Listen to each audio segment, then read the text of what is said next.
Welcome to GK facts. करण में जानेंगे वीडियो के अंदर जो आज का हमारा 2 बजे वाला टॉपिक है वो है हरियाणा राज्य के अंदर अभी स्थापित होगा विश्व का सबसे बड़ा सफारी पार्क। ठीक है, क्या होगा? हरियाणा जो हमारा राज्य है भारत का, उसके यहाँ पर मतलब हरियाणा राज्य के अंदर एक विश्व का सबसे बड़ा सफारी पार्क स्थापित करने जा रहे हैं यहाँ की सरकार और केंद्रीय सरकार दोनों। ठीक है, अब इसमें क्या होगा, किस तरीके से खास है, पर्यटन को बढ़ावा मिलेगा या नहीं मिलेगा, इससे जो है देश को या सभी लोगों को, राज्य को किस तरीके से सहायता मिलेगी उसको जानेंगे। सबसे बड़ा पॉइंट है पर्यटन बढ़ावा मिलेगा या नहीं मिलेगा, इसकी बात करेंगे। क्योंकि जब भी सफारी पार्क होता है या अभ्यारण्य घोषित करे, जैसे तो अभी चौथा अभ्यारण्य बना कहां पर, नेशनल अभ्यारण्य बना था ना अभी, कहां पर, उत्तर प्रदेश में, उसके बारे में मैंने आपको बताया था।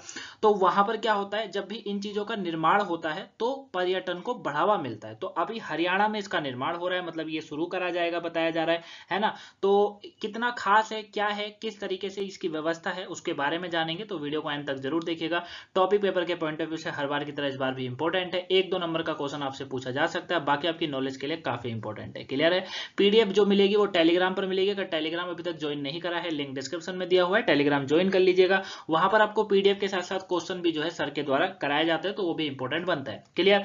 और सुबह की अगर वोकेबलरी याद नहीं देखी हो तो इसे जरूर देखिएगा। चलिए अब स्टार्ट करते हैं और जानते हैं इसके बारे में एक एक करके हर पॉइंट को। तो क्या होगा इस सफारी पार्क में खास, इसके ऊपर हम लोग बात करेंगे। लेकिन सबसे पहले मैं थोड़ा सा इसका बैकग्राउंड आपको बता दूं कि हरियाणा की जो सरकार है उसने हरियाणा के अंदर जो है गुरुग्राम में, कहां पर, हरियाणा के गुरुग्राम में जो है ये विश्व का सबसे बड़ा सफारी पार्क जो है इसको जो है स्थापित करने जा रही है सरकार यहाँ पे। ठीक है, याद रखिएगा। अब यहाँ के जो मुख्यमंत्री की अगर बात करेंगे तो मनोहर लाल खट्टर जी, आप इमेज में देख सकते हैं, जो इस समय इनकी नजरें कहां पर है, शेर की तरफ है ना। अगर ये बाहर आ गया तो फिर हो जाएगा काम। चलिए, तो मनोहर लाल खट्टर जी जो है, इन्होंने अभी ये घोषणा करी थी कि प्रदेश के अंदर, मतलब ये राज्य के अंदर दुबई के सारा जहां जंगल सफारी का दौरा करने के बाद कहा है कि ये जंगल सफारी गुरुग्राम व नूहू के 10,000 एकड़ क्षेत्र में विकसित किया जाएगा। ठीक है, क्या करा इन्होंने, इन्होंने जो है, मतलब ये जो घोषणा है वो प्रदेश के मुख्यमंत्री मनोहर लाल खट्टर जी के द्वारा करी गई है, और दुबई के शारजहां जंगल सफारी का दौरा करने के बाद इन्होंने ये निर्णय लिया था। ठीक है, मतलब इनको पसंद आ गया वहां पे। अब इन्होंने कहा है कि जो जंगल सफारी है वो गुरुग्राम व नूहू, नूहू दोनों यहीं पर जगह है एक, जहां पर 10,000 एकड़ क्षेत्र में इसको विकसित किया जाएगा। ठीक है, एक तो आपको ये पॉइंट याद रखना है कि इनको जो आइडिया आया है वो दुबई के शारजहां जंगल सफारी से आया है। क्लियर हो गया?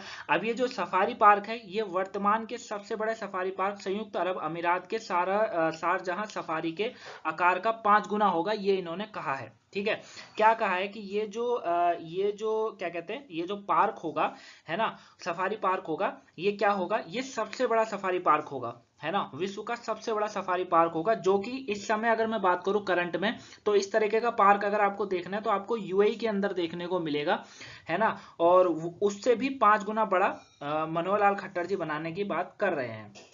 क्लियर है? 2,000 एकड़ क्षेत्र में फैला हुआ है सारा जहां का जो सफारी पार्क है दुबई के अंदर, वो 2,000 एकड़ में फैला हुआ है। हमारा वाला 10,000 एकड़ में फैलेगा, मतलब 5 गुना एक्स्ट्रा। ठीक है, ये चीजें हैं।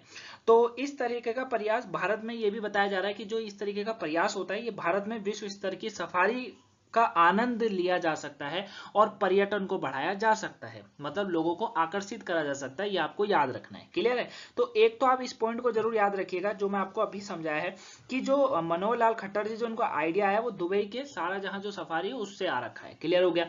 चलिए अब इसके थोड़े से पॉइंटों को बात करते हैं। तो ये सफारी पार्क क्षेत्रफल की दृष्टि से विश्व का सबसे बड़ा सफारी पार्क होगा, अभी समझाया है।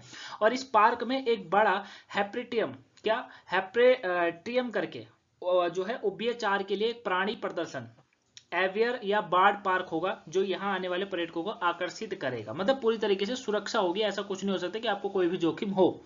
इसमें सभी प्रकार के जीव आपको देखने को मिलेंगे, है ना। जीवों के लिए, मतलब जीव भी देखने को मिलेंगे, साथ में उनके लिए जो है अलग अलग क्षेत्र बनाए जाएंगे। जैसे शेर है तो शेर के लिए एक अलग क्षेत्र होगा, पांडा है उसके लिए अलग क्षेत्र होगा, भालू है तो उसके लिए एक अलग क्षेत्र होगा, क्योंकि एक जगह रखेंगे तो फिर काम खराब हो जाएगा, उस तरीके से। तो ये बताया जा रहा है कि ये जो सभी पार्क होंगे ना, ये सभी ये जितने भी यहाँ पर जीव जंतु जो भी रखे जाएंगे उनके लिए एक अलग अलग क्षेत्र बनाया जाएगा। साथ ही एक अंडर वाटर व्यू वर्ल्ड भी होगा। क्या होगा? Under water view world. अब आप पूछेंगे अंडर वाटर व्यू वर्ल्ड क्या होता है, यहाँ पर इमेज लगाने भूल गया, उसके लिए माफ करिएगा। अंडर वाटर व्यू वर्ल्ड जो होता है, मतलब होता क्या है कि पानी का ऊपर पानी होता है और उसके जो कवर करा जाता है वो कांच के थ्रू करा जाता है। जैसे मान लीजिए इस बॉक्स के अंदर पानी भरा हुआ है, ठीक है, इस बॉक्स के अंदर पानी भरा हुआ है, अब आपको देखना है तो इसके यहाँ पर ये जगह कांच लगाया हुआ ना, अब इसकी शेर की जगह अपने को मान लीजिए बस, ठीक है ना। तो कुछ इस तरीके से होता है अंडर व्यू वर्ल्ड भी, ठीक हो गया। तो टूरिस्ट को आकर्षित करेगा, ये चीजें टूरिस्ट को आकर्षित करती है। अब जैसे बात करें ट्रेनों की, अंडर वाटर ट्रेन चलाई जा रही है, कैसे चलाई जा रही है, इसी के थ्रू ना, technology, that is called technology, तो वो चीजें होती है, ठीक है ना। वही इसमें भी यूज हो रही है, अंडर वाटर व्यू वर्ल्ड यहाँ पर भी देखने को मिलेगा आपको। अभी सफारी के आकर्षण का केंद्र में वनस्पति उद्यान, बायोमा, प्राकृतिक ट्रेलर्स, पर्यटन क्षेत्र आदि सभी शामिल होंगे, ये भी आपको याद रखना है। क्लियर हो गया बच्चा। आगे बात करें, आगे इसमें क्या कहा जा रहा है, अब आता है कि कब शुरू होगी ये परियोजना, क्योंकि परियोजना को कब तक शुरू करा जाएगा उसके ऊपर बात करें तो ये जो सफारी परियोजना है ये वन और जलवायु परिवर्तन मंत्रालय, भारत सरकार और हरियाणा सरकार की एक संयुक्त परियोजना होगी। मतलब इसमें जो है ऐसा नहीं है कि सरकार ही, मतलब राज्य सरकार ही अपना एफर्ट लगा रही है, केंद्र सरकार ने भी इसमें मंजूरी दी है। अब ये जो योजना है ना उसको याद रखिएगा, ये योजना के तहत बताया जा रहा है कि केंद्र सरकार परियोजना के लिए हरियाणा सरकार को अनुदान प्रदान करेगी, जाहिर सी बात है पैसों की मदद करेगी। इसकी जिम्मेदारी केंद्रीय पर्यावरण मंत्रालय के अतिरिक्त जो वन महानिदेशक है जिनका नाम है एसपी यादव, उनको दी गई है। क्लियर है बच्चा। ये याद रखिएगा कि केंद्र की तरफ से जो इसकी देखरेख कर रहा है, जो इसका महानिदेशक बनाया गया है उसका नाम है एसपी यादव, उनको दी गई है। अब इसके लिए ड्रोन इमेजिंग का भी काम पूरा कर लिया गया है। ड्रोन इमेजिंग क्या होता है, माफ करिएगा, ड्रोन इमेजिंग क्या होता है, ड्रोन को उड़ाने के, मतलब ड्रोन उड़ाने के बाद देख रेख करना कि हाँ कोई मुसीबत में तो नहीं है, कुछ गलत तो नहीं हो रहा, उस चीज का भी जो है इन्होंने व्यवस्था यहाँ पर कर ली है।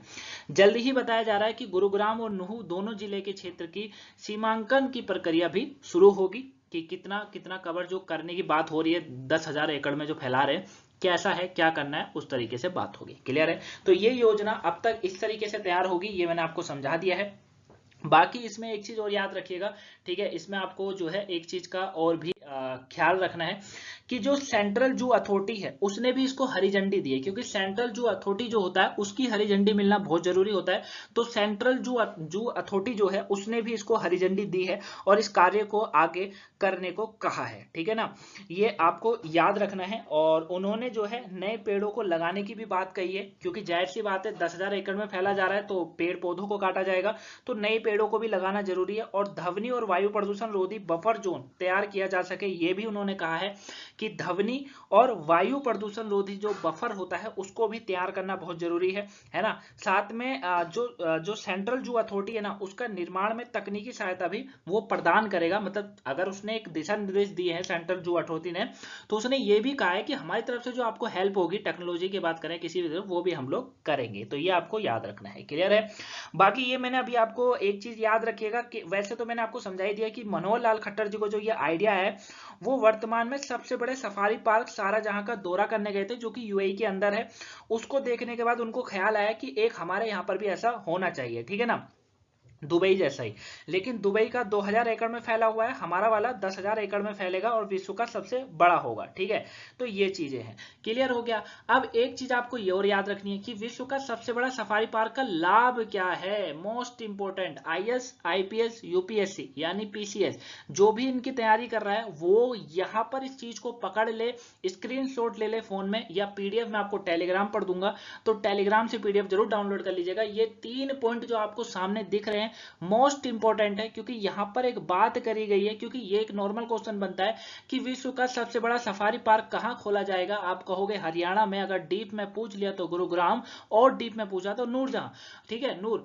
दूसरा चीज आपसे पूछ सकता है कितने एकड़ में फैला रहे हैं, 10,000 एकड़ में। अब बात आती है यूपीएससी या पीसीएस वाले स्टूडेंटों की, उनसे ये नहीं पूछा जाता। कहां पर उनसे ये पूछा जाता है कि भैया ये बताओ कि जो अभी विश्व का सबसे बड़ा सफारी पार्क खोला गया है लाभ क्या है, किस चीज का लाभ है। जैसे स्टैचू ऑफ लिबर्टी बनाया गया था सरदार वल्लभ भाई पटेल सर की, उसका लाभ क्या था, बनाना तो सबको पता है, लाभ क्या था, क्यों बनाया गया है, उसके ऊपर। तो इस तरीके से जो लास्ट में, इसीलिए मैं आपसे कहता हूं कि वीडियो को पूरा एंड तक देखा करो, तभी आपको ये चीज समझ आती है। क्लियर। तो विश्व का सबसे बड़ा सफारी पार्क की अगर बात करेंगे तो इसके 3 कारण हैं लाभ के। एक है जैव विविधता संरक्षण, एक है रोजगार, बहुत इंपॉर्टेंट पॉइंट है, और दूसरा है एनसीआर को मिलेगा एक पर्यटन केंद्र, किसको? एनसीआर को, यानी कि दिल्ली को मिलेगा पर्यटन केंद्र। अब दिमाग थोड़ा सा चकरा गया होगा कि कहाँ रह गया हरियाणा और कहाँ रह गया दिल्ली, ऐसा कैसे? चलिए इसको जानते हैं। तो जैव विविधता, सबसे पहला पॉइंट समझते हैं, जैव विविधता संरक्षण क्या है, इसके बारे में बात करेंगे। तो इसके विकास से अरावली पहाड़ियों की जैव विविधता, क्या अरावली पहाड़ियां, याद रखिएगा, ठीक है, कहां पर है? आंसर कमेंट बॉक्स में बताएगा। तो जैव विविधता का मतलब मैं आपको बता देता हूं, जैव विविधता मतलब होता है एक तरह का जानवर ना होना, एक तरह के पक्षी ना होना, अलग अलग तरह के, अलग अलग तक के जानवर मिलना को संरक्षण मिलेगा, ये बताया जा रहा है। अब दुनिया का सबसे बड़ा मानव निर्मित सफारी पार्क होगा ये। पहले का एक सर्वेक्षण में कहा गया था कि अरावली रेंज में पक्षियों की 180 प्रजातियां रहती है, दैट इज कॉल्ड जैव विविधता, इसको बोलते हैं जैव विविधता। मतलब एक तरह की जो है, एक तरह के जीव जंतु, एक तरह के पक्षी या एक तरह के कुछ भी कह लीजिए आप, पानी में चलने वाले कह लीजिए, जमीन पे चलने वाले कह लीजिए, उड़ने वाले कह लीजिए, सब एक तरह के नहीं होते, ठीक है ना। जैसे आप अभ्यारण्य देखने जाते हैं, जैसे मान लो आपने जो है नेशनल पार्क देखने गए हो, ठीक है, तो उसमें आपको एक तरह का जानवर तो नहीं मिलेगा, हर तरह के मिलेंगे, उसको कहते हैं, ठीक है। तो ये बताया गया था, एक सर्वेक्षण हुआ था जिसमें ये बताया गया कि भैया जो अरावली रेंज है, यानी कि अरावली जो पहाड़ियां हैं, उसमें पक्षियों की 180 प्रजातियां रहती हैं। यहाँ पक्षियों की बात चल रही है, इसको थोड़ा अंडरलाइन कर लीजिएगा। क्या कहा जा रहा है कि पक्षियों की 180 प्रजातियां रहती है। अब जलीय जानवर और जो सिस्पो होते, मतलब जो जमीन पर रेंगने वाले होते हैं, उनकी 29 प्रजातियां रहती हैं। स्तनधारियों की बात करेंगे तो 15 प्रजातियां रहती हैं, और तितलियां प्रजातियों की बात करेंगे कि तितलियों की करीबन 57 प्रजातियां जो है रहती हैं। तो इसको जो है लाभ मिलेगा, क्योंकि अब अरावली पहाड़ियों का जो भी चीजें, जो भी जानवर हैं, जैसे 180 प्रजातियां कहां पर ट्रांसफर होंगी? डायरेक्ट ट्रांसफर होंगी, कहां पर? विश्व के सबसे बड़े सफारी पार्क के अंदर। यहां तक समझ आया? समझ आया यहां तक? रोजगार कैसे सर्जन होगा? भैया रोजगार तो सर्जन होता है, जब सरकार कोई स्कीम लेकर आती है तो रोजगार सर्जन उससे उत्पन्न होता है, ठीक है। हालांकि सबको नहीं मिल पाता। अब जैसे 10,000 एकड़ में इसको फैलाया जा रहा है, पॉइंट को ध्यान से समझिए थोड़ा, 10,000 एकड़ में फैलाया जा रहा है, तो 10,000 एकड़ को कवर करने के लिए भी तो लोगों की जरूरत है ना, वहां पर उसकी देखरेख करने को भी जरूरत है ना। अगर ड्रोन को उड़ाया जाएगा तो ड्रोन को उड़ाने वाला भी तो चाहिए उसके लिए, यानी कि लोगों की जरूरत है, तो रोजगार सर्जन होगा ना, वो चीज होती है। तो रोजगार, इस सबसे बड़ी सफारी के विकास से प्रदेश में बड़े स्तर पर रोजगार मिलेगा, सर्जन होगा, यानी कि उत्पन्न होगा।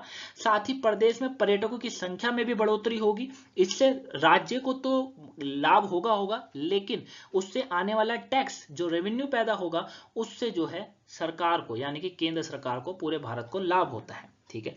अब जैसे बात करें ताजमहल की, ठीक है, ताजमहल लोग देखने जाते हैं, अगर इंडियन देखने जाएगा तो 50 रुपए, मैं कभी गया नहीं हूँ, 50 रुपए 30 रुपए जो भी किराया लगता है वो लगता है।